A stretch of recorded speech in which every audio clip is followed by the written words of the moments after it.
আমন্ত্রণ জানাচ্ছি প্রিয় দর্শক মঞ্চিত নিয়মিত আয়োজন কথোপকথনে। কলকাতায় হাদির সন্দেহভাজন দুজন খুনি ধরা পড়েছে। কলকাতায় খুনি ধরা পড়েছে, অথচ এই সংবাদ বাংলাদেশে আসার পর থেকেই বাংলাদেশের কিছু রাজনৈতিক নেতার মধ্যে আতঙ্ক ছড়িয়ে পড়েছে। কেন এই আতঙ্ক ছড়িয়ে পড়েছে? পাশাপাশি সারা বিশ্বে ইরান, ইসরায়েল এবং মার্কিন যুক্তরাষ্ট্রের সংঘাতের ফলে যে তেলের একটা সংকট দেখা দিয়েছে এবং তেলের দাম বেড়েছে, ঠিক সেই মুহূর্তে বাংলাদেশ সরকার কেন ভারতের কাছে ডিজেল সহায়তা চাইছে? আজকে এই বিষয় দুটো নিয়ে আপনাদের সাথে কথা বলবো। আসসালামু আলাইকুম এবং আদাব। গতকাল আপনারা সবাই জেনেছেন যে ভারতে কলকাতায় যশোর যে বেনাপোল সীমান্তটা আছে তার কাছেই হলো বনগাঁ। সেই বনগাঁ থেকে ভারতের স্পেশাল টাস্ক ফোর্স তারা ইনকিলাব মঞ্চের নেতা হাদি, সেই হাদির দুজন সন্দেহভাজন খুনিকে গ্রেপ্তার করেছে, একজন ফয়সাল আর একজন আলমগীর। আমরা জানি যে হাদির হত্যার পরেই বাংলাদেশের আইন শৃঙ্খলা বাহিনীর সূত্রে বারবার বলা হয়েছিল যে তারা সীমান্ত অতিক্রম করে ভারতে চলে গেছে, কিন্তু তারপরে আমরা দেখেছি দুবাই থেকে ফয়সাল ভিডিও পাঠিয়েছে, সে তার প্লেনের টিকিটের বোর্ডিং পাসের ছবি দেখিয়েছে এবং বলেছে সে দুবাইয়ে অবস্থান করছে।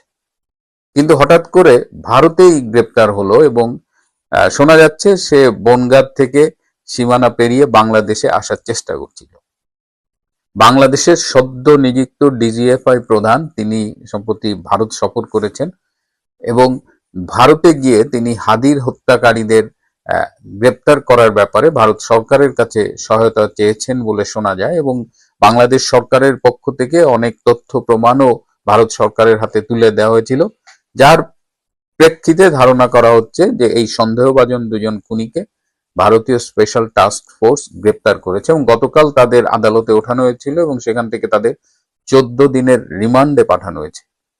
তো হাদির হত্যাকারী যাদের সন্দেহ করা হয়েছে তাদের গ্রেপ্তার করা হয়েছে, এই সংবাদ ঢাকায় আসায় এনসিপি নেতাদের মধ্যে একটা আতঙ্ক দেখা দিয়েছে।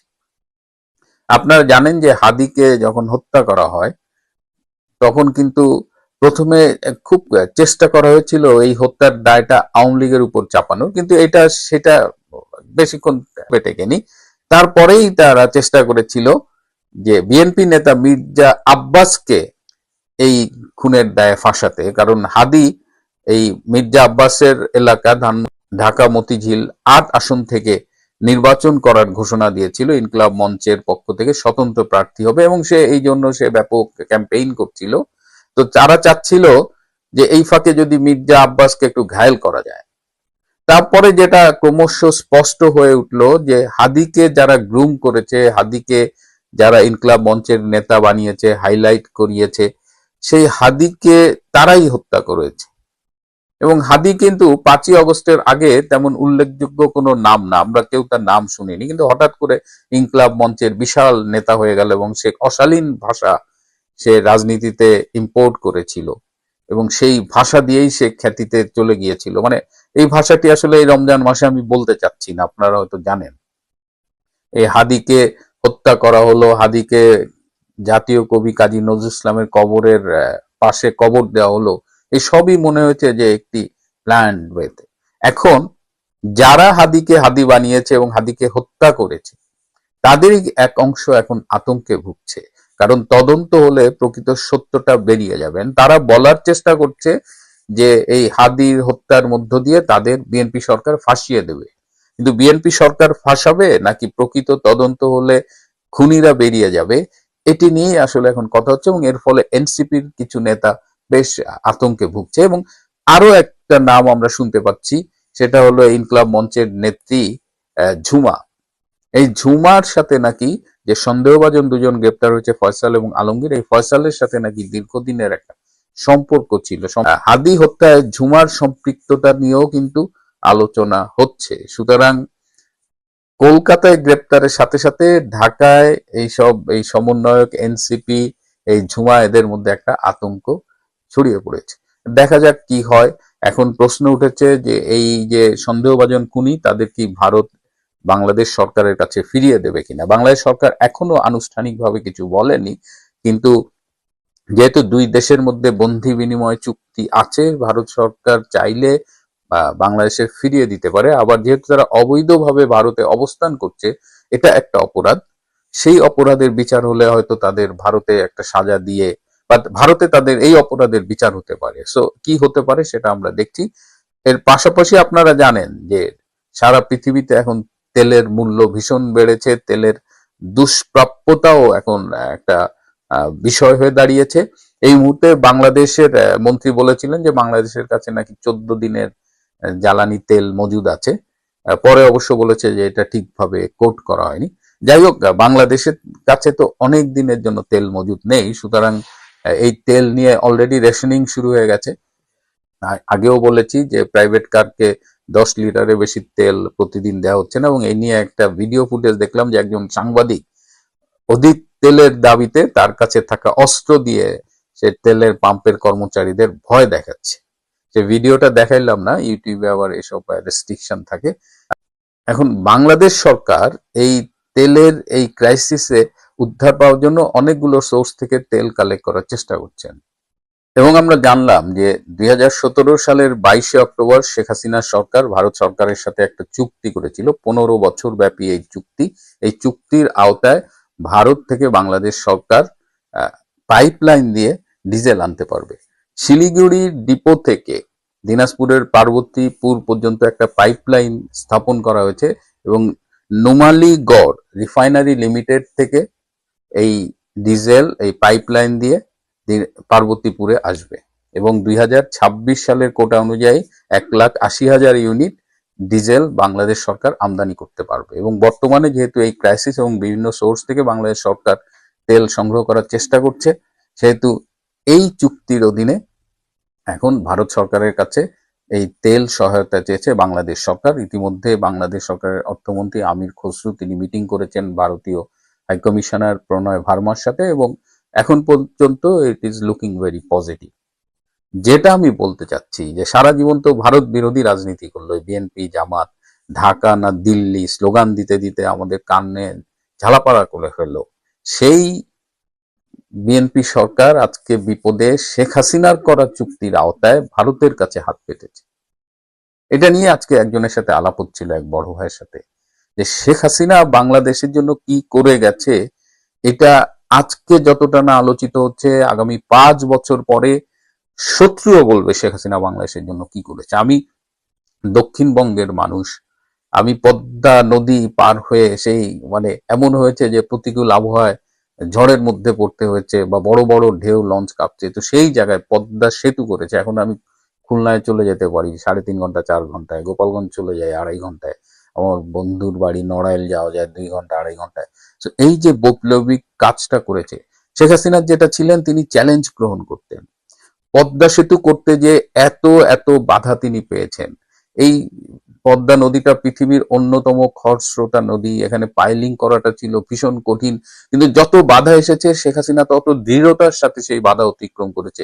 শুধুমাত্র পদ্মা সেতু তৈরি করার জন্য বিশাল হ্যামার তৈরি করতে হয়েছে জার্মানিতে, সেই জার্মানি থেকে সেটা আনা হয়েছে শুধুমাত্র এই সেতুটা করার জন্য। এবং এই চ্যালেঞ্জের কারণে সেতুর যে ইনিশিয়াল এস্টিমেটেড এক্সপেন্ডিচার সেটা পরবর্তীতে বেড়েছে।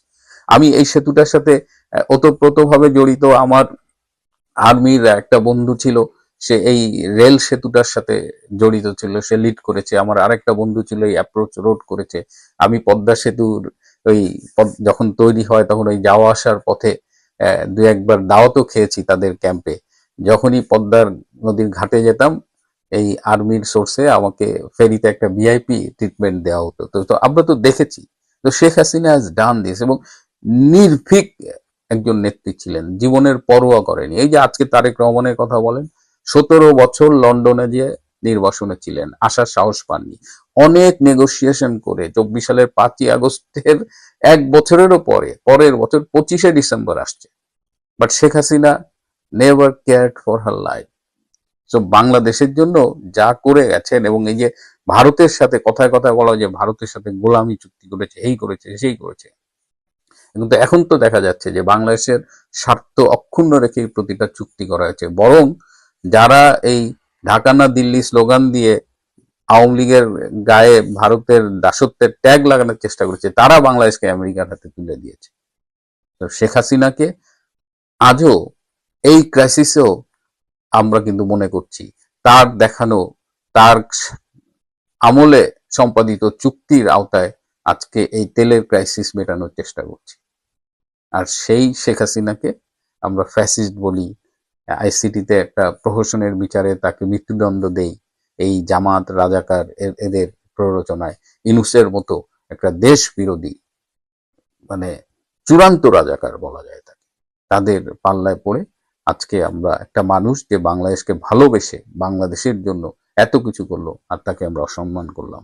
যাই হোক, বাংলাদেশের রাজনীতিতে এখন এই হাদির খুনিদের স্টেটমেন্ট, তদন্ত এবং সেটা কিভাবে প্রভাবিত করে এবং এর হাদির পেছনে যে মূল হত্যাকারী যারা, তারা বেরিয়ে আসে কিনা, তাদের পরিচয় মানুষের সামনে উন্মোচিত হয় কিনা, সেটাই আমরা দেখব।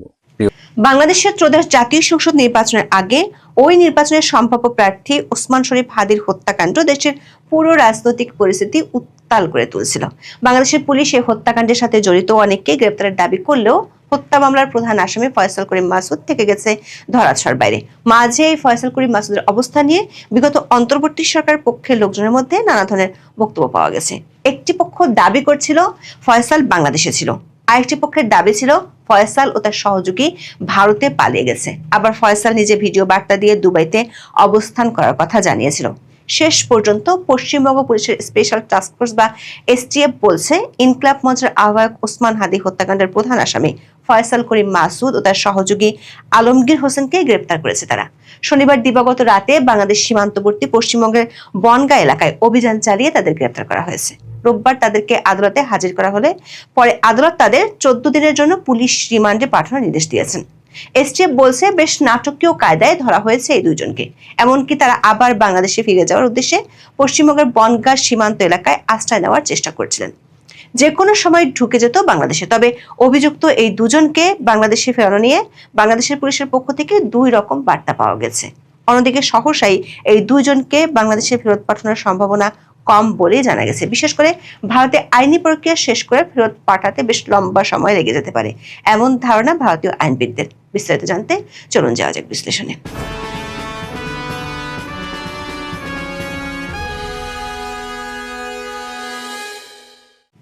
বাংলাদেশের ত্রয়োদশ জাতীয় সংসদ নির্বাচনের তফসিল ঘোষণার পরদিন গত বছরের 12ই ডিসেম্বর দুপুরে রাজধানীর বিজয়নগর পানির ট্যাঙ্কির সামনে গুলিবিদ্ধ হন ওসমান হাদি। ইনকলাব মঞ্চের আহ্বায়ক ওসমান শরীফ হাদি ঢাকা 8 আসনের স্বতন্ত্র প্রার্থী হিসেবে নির্বাচনে প্রতিদ্বন্দ্বিতা করতে চেয়েছিলেন। এজন্য তিনি বেশ কিছুদিন ধরে গণসংযোগ করে আসলেন। গত বছর 12ই ডিসেম্বর জুমার নামাজের কিছুক্ষণ পরে রাজধানীর পুরানো পল্টনের কালভার্ট রোডে রিকশায় থাকা ওসমান হাদিকে গুলি করে দুর্বৃত্তরা।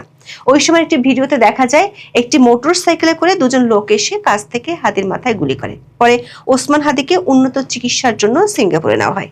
সেখানে 18ই ডিসেম্বর তিনি মারা যান। ওই ভিডিওর ভিত্তিতে পুলিশ দাবি করছিল অটো রিকশায় থাকা হাদিকে গুলি করা মোটরসাইকেলের পিছনে ছিলেন ফয়সাল এবং সেটি চালাচ্ছিলেন আলমগীর। হাদি গুলিবিদ্ধ হওয়ার পর গত 14ই ডিসেম্বর ইনকলাব মঞ্চের সদস্য সচিব আব্দুল্লাহ আল জাবের বাদী হয়ে হত্যা চেষ্টার মামলা করেন। পরে মামলাটিতে দণ্ডবিধির 302 ধারা যুক্ত হয়। এরপর থানা পুলিশের হাত ঘুরে মামলার তদন্তের দায়িত্ব দেওয়া হয় ডিবি পুলিশকে। তদন্ত শেষে সাবেক ওয়ার্ড কাউন্সিলর তাইজুল ইসলাম চৌধুরী বাপ্পি ফয়সাল করিম মাসুদ সহ 17 জনকে আসামি করে গত 6ই জানুয়ারি হাদি হত্যা মামলার অভিযোগপত্র জমা দেয় গোয়েন্দা পুলিশ। তবে ডিবির দেওয়া চার্জশিটে অসন্তোষ প্রকাশ করে গত 15ই জানুয়ারি আদালতে নারাজি আবেদন দাখিল করেন মামলার বাদী। আদালত সেই আবেদন গ্রহণ করে মামলাটি অধিকতর তদন্তের জন্য সিআইডিকে নির্দেশ দেন। ডিবির দাখিল করা চার্জশিটে মোট 17 জনকে অভিযুক্ত করা হয়েছে, যাদের মধ্যে 11 জন বর্তমানে কারাগার এবং প্রধান আসামি ফয়সাল সহ 6 জন পলাতক আছে। অধিকতর তদন্তের দায়িত্ব পাওয়ার পর সিআইডি নতুন করে মোহাম্মদ রুবেল নামের একজনকে গ্রেপ্তার করে। রুবেলকে দ্বিতীয় দফায় 3 দিনের রিমান্ডে নেওয়ার পর তিনি আদালতে স্বীকারোক্তিমূলক জবানবন্দি ইতিমধ্যে দিয়েছেন। পরে তাকেও কারাগারে পাঠানো হয়েছে। অর্থাৎ এই মামলায় মোট 12 জন কারাগারে আছেন। ডিবির চার্জশিটে 17 আসামির মধ্যে প্রধান আসামি ছিলেন ফয়সাল করিম মাসুদ ও আলমগীর হোসেন ছিলেন দ্বিতীয়। হাদি হত্যা মামলার প্রধান এই দুই অভিযুক্তের অবস্থান নিয়ে সামাজিক মাধ্যমে বেশ কয়েকটি তথ্য ছড়িয়ে পড়ে। এক পক্ষ দাবি করছিল এরা বাংলাদেশের ভেতরেই আছে, আরেক পক্ষ দাবি করছিল তারা ভারতে পালিয়ে গেছে। আবার ফয়সাল নিজে 2 দফা ভিডিও বার্তা দিয়ে বলছিলেন তিনি দুবাইতে অবস্থান করছেন এবং হত্যাকাণ্ডের সাথে তাকে ফাঁসানো হয়েছে। গত 28 ডিসেম্বর ঢাকায় সংবাদ সম্মেলনে ডিএমপির অতিরিক্ত কমিশনার এস এন নজরুল দাবি করেছিলেন ফয়সাল ও তার সহযোগী আলমগীর হত্যাকাণ্ডের পরপরই সীমান্ত পার হয়ে মেঘালয় যান। তাদের দুজনকে সহায়তার অভিযোগে মেঘালয় পুলিশ দুজনকে গ্রেপ্তার করেছে বলেও জানান তিনি। সেদিন তিনি বলেন, ফয়সাল ও আলমগীর প্রথমে ঢাকা থেকে সিএনজিতে করে আমিনবাজারে যান, সেখান থেকে মানিকগঞ্জের কালামপুরে ও পরে প্রাইভেট কারে করে ময়মনসিংহের হালুয়াঘাটে পৌঁছান। ঘটনার বর্ণনা দিতে গিয়ে বাংলাদেশ পুলিশের ওই কর্মকর্তা তখন বলেছিলেন ফিলিপ নামে একজন তাদেরকে সীমান্ত পার করে পুত্তির নামে একজনের কাছে হস্তান্তর করে, তারপর সামি নামে আরেক ট্যাক্সি ড্রাইভারের কাছে তাকে দেওয়া হয়। সামি তাদেরকে মেঘালয়ের তুরা শহরে পৌঁছে দেয়। পুলিশ কর্মকর্তা নজরুল সেদিন বলেছিলেন অনানুষ্ঠানিক চ্যানেলে তারা মেঘালয় পুলিশের সঙ্গে যোগাযোগ করে জানতে পেরেছিলেন সেখানে তারা পুত্তি ও সামিকে গ্রেপ্তার করেছে। তবে এই সংবাদ সম্মেলন ঘন্টা 2 পরই ফয়সালের ভারতে অবস্থান করা এবং দুজনকে গ্রেপ্তারের কথা অস্বীকার করে বিএসএফ ও মেঘালয় পুলিশ। মেঘালয় পুলিশ সদর দপ্তরের এক কর্মকর্তার বরাতে সেদিন হিন্দুস্তান টাইমসের প্রতিবেদনে বলা হয়েছিল, বাংলাদেশ পুলিশের পক্ষ থেকে আনুষ্ঠানিক বা অনানুষ্ঠানিক কোনো যোগাযোগ করা হয়নি। প্রতিবেদনে উল্লেখিত অভিযুক্তদের কাউকে গারো পাহাড়ে খুঁজে পাওয়া যায়নি এবং কোনো গ্রেপ্তারও করা হয়নি। হাদি হত্যায় অভিযুক্ত ফয়সাল ও আলমগীরের সীমান্ত পার হওয়া বা এ ঘটনায় পুত্তি ও সামি নামে দুজনের ভূমিকার পক্ষে কোনো গোয়েন্দা তথ্য, সরেজমিনের যাচাই বা অভিযানগত কোনো প্রমাণ নেই বলেও প্রতিবেদনে বলা হয়।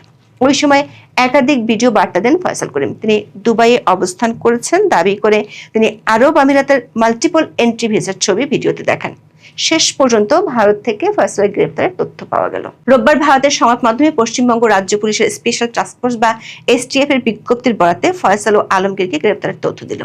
ওই বিজ্ঞপ্তির বরাতে রোববার সন্ধ্যায় বার্তা সংস্থা এএনআই এর প্রতিবেদনে বলা হয়, শনিবার রাতে পশ্চিমবঙ্গের উত্তর 24 পরগনা জেলার বনগাঁ থেকে তাদের গ্রেপ্তার করা হয়। এসটিএফ বলছে, গোপন সংবাদের ভিত্তিতে এই অভিযানে নামে তারা। 2 বাংলাদেশি তাদের দেশে চাঁদাবাজি, হত্যা সহ গুরুতর অপরাধ করে ভারতে অনুপ্রবেশ করেছে বলে পুলিশের কাছে গোপন ও বিশ্বাসযোগ্য তথ্য ছিল। তারা সুযোগ পেলে বাংলাদেশে ফিরে যাওয়ার উদ্দেশ্যে বনগাঁ সীমান্ত এলাকায় আশ্রয় নেওয়ার চেষ্টা করছিল। এই তথ্যের ভিত্তিতে শনিবার গভীর রাতে বনগাঁ এলাকায় অভিযান চালিয়ে তাদের গ্রেপ্তার করা হয়। প্রাথমিক জিজ্ঞাসাবাদে পাওয়া তথ্যের বরাতে এসটিএফ বলছে, ফয়সাল করিম ও সহযোগী আলমগীর হোসেন বাংলাদেশের রাজনৈতিক কর্মী ওসমান হাদিকে হত্যা করে ভারতে পালিয়ে যায়। মেঘালয়ের সীমান্ত দিয়ে তারা অবৈধভাবে ভারতে প্রবেশ করে এবং ভারতের বিভিন্ন স্থানে ঘোরাফেরার পর বাংলাদেশে ফেরার উদ্দেশ্যে শেষ পর্যন্ত বনগাঁয়ে যায়। এ বিষয়ে মামলা করা হয়েছে জানিয়ে এসটিএফ বলছে, রোববার আদালতে হাজির করার পর তাদের পুলিশ হেফাজতে পাঠানো হয়েছে। দৈনিক আমার দেশের এক খবরে বলা হয়েছে, আদালত তাদের 14 দিনের জন্য পুলিশ রিমান্ডে পাঠানোর নির্দেশ দিয়েছেন। দর্শক, 24-এর আন্দোলনে আওয়ামী লীগ সরকারের পতনের পর থেকে শীতল হয়ে আসা ভারত বাংলাদেশের সম্পর্ক যখন একটা পরিবর্তনের আকাঙ্ক্ষার মধ্যে, তখনই প্রতিবেশী দেশটি থেকে এই দুজনকে গ্রেপ্তারের খবর এলো। ঢাকা 8 আসনের সম্ভাব্য প্রার্থী ওসমান হাদির গুলিবিদ্ধ হওয়ার ঘটনা সে সময় বাংলাদেশে ব্যাপক ক্ষোভের জন্ম দেয়। এজন্য ভারতকে দায়ী করেও তখন বিক্ষোভ হয়। তখন ঢাকায় ভারতীয় হাই কমিশন অভিমুখে বিক্ষোভ কর্মসূচিতে একদল হামলা চালায়। তখন দাবি করা হয় হাদিকে গুলি করে আতাতেরা ভারতে পালিয়ে গেছেন। সিঙ্গাপুরে চিকিৎসাধীন থাকা অবস্থায় হাদি মারা যাওয়ার পর বাংলাদেশ জুড়ে বিক্ষোভ ও সহিংসতার ঘটনা ঘটে। তখন বাংলাদেশে থাকা ভারতীয় হাই কমিশন ও সহকারী হাই কমিশনের সামনে এবং ভারতে বাংলাদেশের হাই কমিশন ও উপ হাই কমিশনের সামনে বিক্ষোভ ও সংঘাতের ঘটনা ঘটে। হাদি হত্যা মামলার প্রধান 2 অভিযুক্ত ভারতে গ্রেপ্তারের খবর সামনে আসায় এখন প্রথম প্রশ্নটি হলো, তাদের কবে নাগাদ বাংলাদেশ ফেরত আনা হচ্ছে? বাংলাদেশ পুলিশের পক্ষ থেকে এ নিয়ে 2 ধরনের বক্তব্য পাওয়া যাচ্ছে। বিডি নিউজের খবরে বলা হয়েছে, আলোচিত এই হত্যাকাণ্ডের প্রধান আসামি ফয়সাল ও আলমগীর গ্রেপ্তারের খবর সামনে আসার পরপরই রোববার সন্ধ্যায় ডিএমপির অতিরিক্ত commissioner S N Mohammad Nazrul Islam বলেছেন, ভারতীয় কর্তৃপক্ষ এখনো আনুষ্ঠানিকভাবে নিশ্চিত করেনি। অন্যদিকে দৈনিক আমার দেশের খবরে সিএডির বরাত দিয়ে বলা হয়েছে, এই 2 অভিযুক্তকে দেশে আনার প্রক্রিয়া চলছে। বিশেষজ্ঞরা মনে করেন ভারতের সাথে বাংলাদেশের বন্দী প্রত্যর্পণ চুক্তি আছে, সেটির মাধ্যমে ফয়সাল ও আলমগীরকে ফেরানো সম্ভব। 2016 সালে এই চুক্তিতে কিছু সংশোধনী এনে আসামি হস্তান্তরের প্রক্রিয়া আরো সহজ করা হয়েছে। বর্তমান প্রেক্ষাপটে ভারত থেকে কোনো অভিযুক্ত বা সাজাপ্রাপ্ত আসামিকে ফেরাতে প্রথমে সরকারকে কূটনৈতিক বার্তার মাধ্যমে বা নোট ভার্বাল পাঠিয়ে আনুষ্ঠানিক অনুরোধ জানাতে হয়। 2016 সালের সংশোধনী অনুযায়ী চুক্তির আওতায় কেবল সেই সব অপরাধীদের ফেরানো যায় যে অপরাধের সাজা অন্তত 1 বছরের কারাদণ্ড, বিশেষ করে হত্যা, চাঁদাবাজি বা অন্যান্য গুরুতর ফৌজদারি অপরাধের ক্ষেত্রে প্রযোজ্য। যদি অপরাধটি রাজনৈতিক চরিত্রের হয় তবে ভারত চাইলে প্রত্যর্পণে অসম্মতি জানাতে পারে। এর জন্য যথাযথ প্রক্রিয়া দুই পক্ষের মধ্যে যোগাযোগ হতে হবে। তবে তার আগে ভারতে বেশ কিছু আইনি প্রক্রিয়া শেষ হতে হবে, কারণ এরই মধ্যে পশ্চিমবঙ্গের বিধাননগর আদালত এই দুজনকে জিজ্ঞাসাবাদের জন্য 14 দিনের রিমান্ড মঞ্জুর করেছেন। এই রিমান্ড শেষ হওয়ার পর তাদেরকে একই আদালতে উপস্থাপন করতে হবে। এই সময় বাংলাদেশি কর্তৃপক্ষ যদি তাদেরকে ফেরত চেয়ে আবেদন করে তাহলে সেই আবেদনটিও বিধাননগরের আদালতে হাজির করতে হবে। সব মিলিয়ে এই প্রক্রিয়াটিতে বেশ একটা লম্বা সময় লেগে যেতে পারে বলে মনে করছেন পশ্চিমবঙ্গের একাধিক আইনজীবী। দর্শক, হাদি হত্যা মামলার 2 প্রধান অভিযুক্তের গ্রেপ্তারের খবরে আরো একটি বিষয় উঠে আসছে। সেটি হলো, হাদি হত্যার পিছনে কি এই দুজনই জড়িত, নাকি এর বাইরে বিশেষ করে নির্দেশদাতা হিসেবে কেউ আছে? বিশেষ করে বাংলাদেশে নির্বাচনের আগে হাদি হত্যাকাণ্ড নিয়ে যেভাবে পরিবেশ উত্তাল হয়েছিল তাতে নানা ধরনের আলোচনা ও মত উঠে এসেছিল।